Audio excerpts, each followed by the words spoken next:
Okay, this question is from Wounds to Wisdom. You're asking, as a coach, would you pick a player who can use both feet? Or would you pick the player who's better with, who can only use, or who's predominantly, um, who's only skilled with a one dominant foot?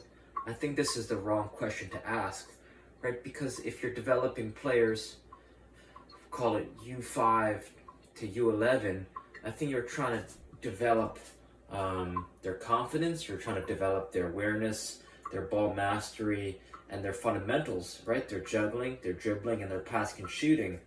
You know, when you're getting up to 12 to 18, I think you're through your actions as well as through your coaching, you're teaching them, you're trying to get the most out of the player, you're trying to develop them to be not only great players, but also great people.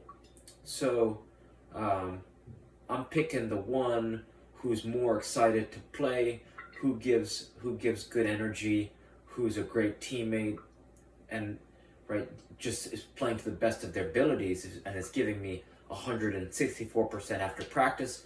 Who can follow directions? Are they coachable? Right? It's a lie that coaches don't have favorite players, and it's a lie that players don't have their favorite coaches, right? When you're growing up, you have your favorite teachers, or you have, teachers have favorite students. So, and there's a reason for that, because some qualities of players are more and more admirable than others, right? You want players who can lead, you want players who can communicate, who have great skills, who are dedicated in practice, right? So I think the question of, am I choosing the player just because they can use their, that's not truly spectacular. I don't think the fact that player can use both their feet for passing and shooting and juggling and dribbling. I mean,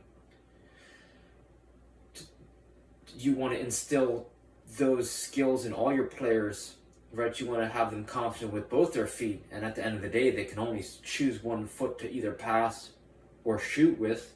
So, right?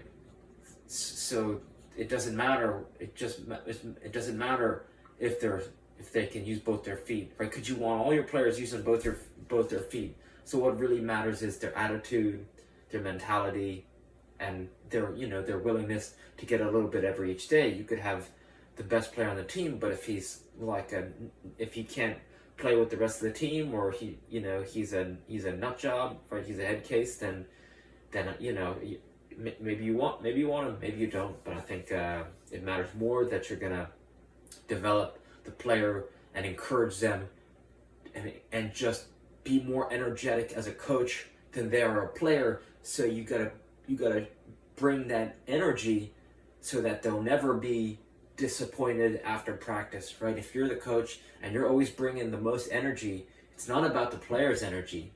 They have lots of energy. If you bring